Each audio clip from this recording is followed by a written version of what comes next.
இதெல்லாம் வெளிப்படையா இப்ப வர்றதுக்கு காரணம் என்னன்னு யோசிச்சாலே போதும். அப்புறம் வந்து எல்லா விதத்திலயுமே அவருக்கு அடிமேல் அடி விழுந்துகிட்டே இருக்கு. அதாவது எல்லாமே வந்து இந்த நேரத்தில் நடக்கிறத பார்க்குறப்ப நமக்கு வந்து கொஞ்சம் யோசிக்கிற மாதிரி தான் இருக்கு. அப்போ வந்து ஒவ்வொருத்தவங்களும் அவங்க சிந்திக்கணும். அதாவது ஏன் இந்த நேரத்தில் நடக்குது, இதெல்லாம் வெளிப்படையா இப்போ வர்றதுக்கு காரணம் என்னன்னு யோசிச்சாலே போதும்.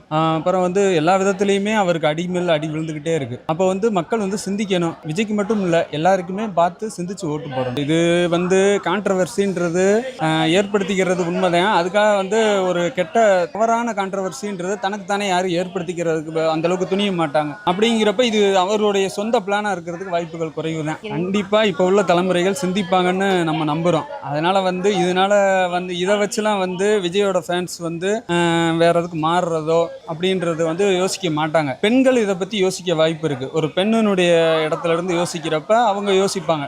அதனால சமமான ஒரு மாறுறவங்களும் இருப்பாங்க. ஓரளவுக்கு இது வந்து ஒரு சகஜமா எடுத்துக்கிட்டு அதுக்கு தகுந்த மாதிரி மூவ் பண்றவங்களும் இருப்பாங்க.